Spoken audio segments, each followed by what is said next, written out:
Hello everyone, hello बच्चों। ये जो पर्टिकुलर वीडियो है ये उन सभी स्टूडेंट्स के लिए वन स्टॉप सोल्यूशन है जो सेकंड ड्रॉप या तो करने का प्लान कर रहे हैं या डिसाइड कर चुके हैं। सबसे पहले मैं आपको बताने वाला हूँ in making you this decision so that आप जल्दी से क्लियर हो जाओ कि करना क्या है, मुझे ड्रॉप करना भी कि नहीं। Second, that how to manage this now, क्योंकि फियर ऑफ फेलियर भी होता है, अगली बार क्या होगा वो भी डर होता है। उसके अलावा सिलेबस कंप्लीशन कैसे करना है, क्योंकि पहले भी कई बार पढ़ा हुआ है, तो क्या वही अप्रोच लगानी है हमें सिलेबस कंप्लीशन के लिए। मॉक टेस्ट कहाँ से देने हैं, कितने देने हैं, कब से देने हैं, रिवीजन करने का बेस्ट सोर्स क्या रहेगा, सिलेबस कब तक कंप्लीट करें। सबसे पहले हम लोग बात करते हैं कि आपको ड्रॉप लेना चाहिए कि नहीं लेना चाहिए। कुछ बच्चों को तो क्लियर ऑलरेडी होगा कि yes I am taking the drop, लेकिन जिनको क्लियर नहीं है उनको बस एक ही सवाल आपसे पूछना है, खुद से पूछना है, write down the mistakes you did in the previous attempt. पिछले साल जब आपको समय मिला था कहां कमियां रही थी। अगला सवाल आपसे पूछना है कि what is the road map which you have, इस साल ऐसा क्या करने वाले हो जिससे जो भी कॉलेज में आप जाना चाहते हो, जो आप अचीव करना चाहते हो, वो आप अचीव कर पाओगे। अगर आपके पास रोड मैप है और क्लैरिटी है कि जो गलतियां या जो कमियां पहले किसी भी कारण रह गई थी इन द फर्स्ट ड्रॉप, वो इस बार मैं उनको सॉल्व करने वाला हूं और मुझे खुद को एक और चांस देना है। क्या आपके दिमाग में ये आता है कि मुझे खुद को एक चांस और देना चाहिए? अगर ये बहुत स्ट्रांगली आपके अंदर से आता है कि yes I have to give one more chance to me, then you should drop. Otherwise जो भी, अगर आप में कॉन्फिडेंस नहीं आ रहा है, बहुत कन्विक्शन नहीं आ रहा, अंदर से नहीं आ रहा है, तो डोंट गो फॉर ड्रॉप। ऐसे केस में जो भी कॉलेज अभी मिले उसको लीजिए और आगे आगे बढ़िए, move on from this very clearly. तो अंदर से कॉन्फिडेंस, कन्विक्शन आना चाहिए। आपके अंदर की आवाज क्या कह रही है कमेंट सेक्शन में बच्चों जरूर बताना। अब मान लेते हैं, एज्यूम कर लेते हैं कि आपने डिसाइड कर लिया है। Now what is the strategy, क्या करें हम लोग? तो सबसे पहली बात आती है सिलेबस कंप्लीशन की। देखिए, जहाँ तक सिलेबस कंप्लीशन की बात है, आपने पहले भी तैयारी की हुई है, तो आपने सिलेबस का कुछ पोर्शन ऐसा होगा जो आपने अच्छा खासा किया हुआ है। अब उस पोर्शन में सिंपली आपको प्रैक्टिस करनी है, प्रैक्टिस के थ्रू ही रिवीजन हो जाएगी। यानी मान लेते हैं ये है हमारा कैटेगरी ए टाइप का चैप्टर, जो जिसमें ओनली एंड ओनली प्रैक्टिस चाहिए।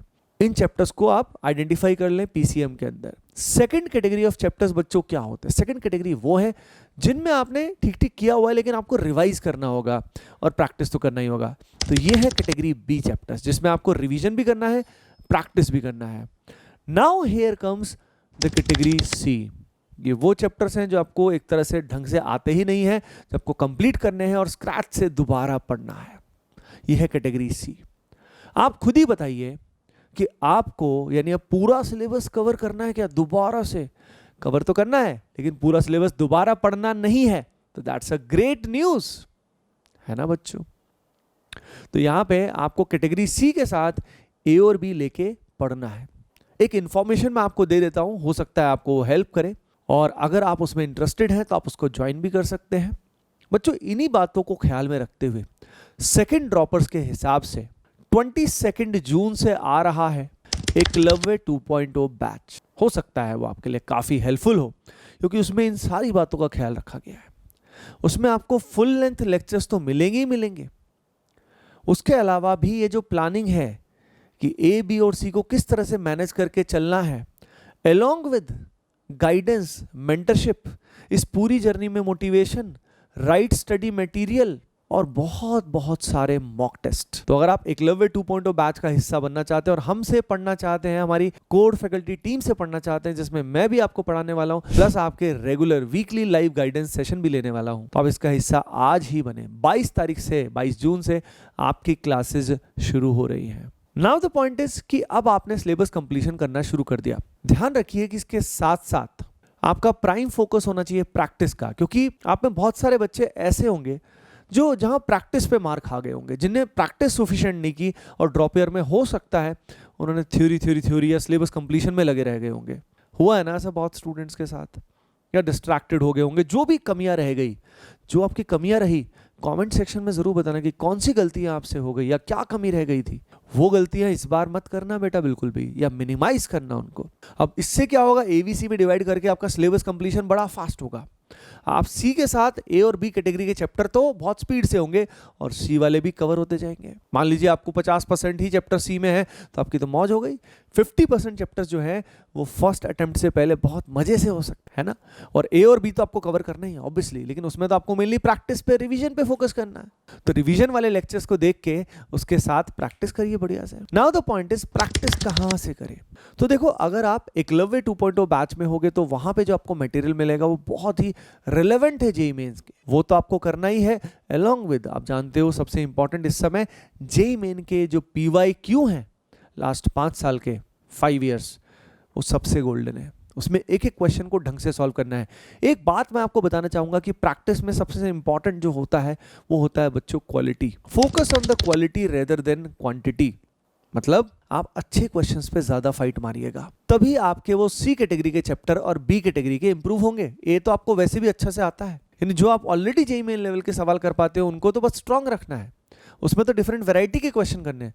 लेकिन बी और सी को आपको एनहेंस करना है, जिसके लिए जो हाई क्वालिटी लेकिन रेलेवेंट क्वेश्चंस हैं उनमें टाइम ज्यादा स्पेंड करना है। यानी जल्दी से सॉल्यूशंस पे मत जाइएगा। जैसे हम लोग आप सभी को अपने जो बैचेस हैं उसमें वीडियो सॉल्यूशंस देते हैं, लेकिन वी रिकमेंड कि वीडियो सॉल्यूशंस या टेक्स्ट सॉल्यूशन पे जल्दी से जंप नहीं करना चाहिए, क्योंकि वहीं पे हमारा माइंड जो है वो गिव अप कर देता है कि हाँ यार चलो सॉल्यूशन देख लेते हैं। तो आपको फाइट करना है, आपको टफ क्वेश्चंस ज्यादा से ज्यादा करने हैं ताकि एग्जाम में आपको दिक्कत ना आए, और अपने जहां जहां पे आप फंसते हो, कंसेप्चुअल जहां जहां एरर्स करते हो उसको इंप्रूव करना है। उसके अलावा एनसीईआरटी बहुत इंपॉर्टेंट है रिवीजन करने के लिए, खासतौर पे केमिस्ट्री में। फिजिक्स में भी काम कर सकते हैं लेकिन केमिस्ट्री में खासतौर पे NCERT is golden for you. Practice के लिए अगर आप एक एक चैप्टर वाइज PYQ कर देते हो प्लस एडवांस्ड के सिंगल करेक्ट क्वेश्चंस भी आप ट्राई कर सकते हो। नॉर्मली उनका लेवल जो है वो जेईई मेन से ज्यादा रहता है, लेकिन अगर आप जेईई मेन से ज्यादा लेवल का प्रिपरेशन थोड़ा कर लेते हो तो जेईई मेन रिलेटिवली आसान लगता है। तो ये बहुत इंपॉर्टेंट हैक है कि जेईई एडवांस के SCQ भी आपके लिए बहुत जरूरी है। जहां तक बुक्स की बात है तो आपको कोई बुक्स ज्यादा लेने की जरूरत नहीं है, इतना टाइम नहीं है, हमें रिवीजन भी तो करना है,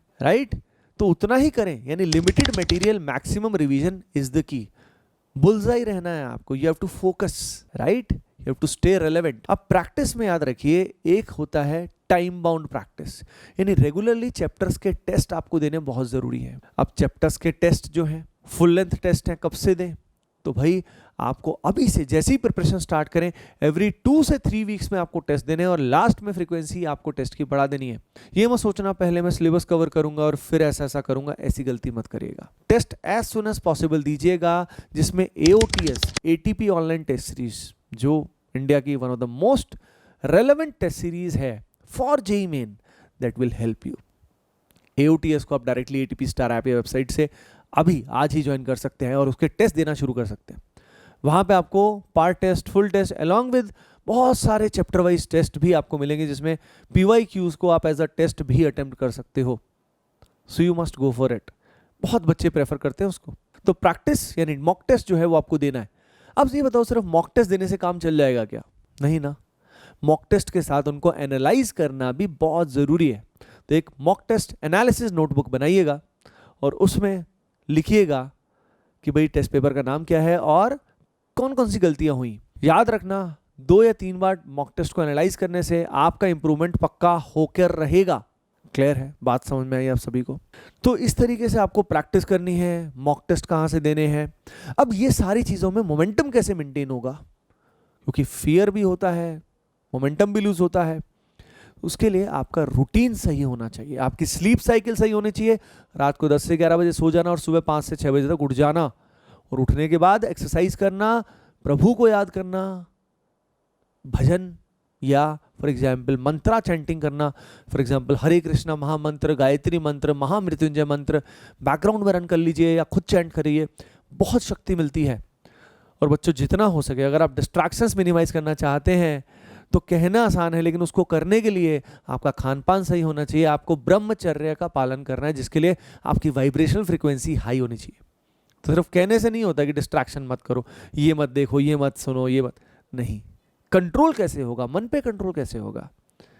तो you have to vibrate in the higher frequency level, जिसमें आपको these mantras will give you the boost, and physically fit रहना बहुत जरूरी है बच्चों, तभी ये सारी बातें अप्लाई करोगे।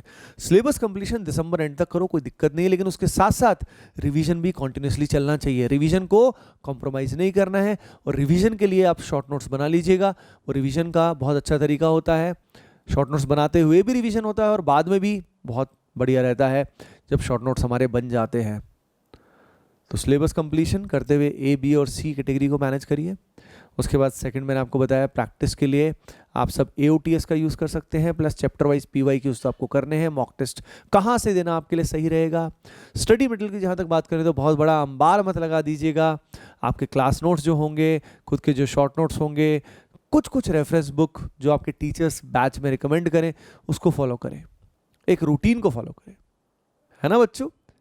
और अगर आप सेल्फ स्टडी से तैयारी करना चाहते हैं तो मैंने एक वीडियो बना रखा है, how to prepare self by self study. उस वीडियो को आप देख लीजिएगा, that will help you in अगर आप सेल्फ स्टडी से खुद से तैयारी करना चाहते हैं तो। ओके बच्चों, so hoping that you will do really well in JEE Main 2024 and ATP star Kota.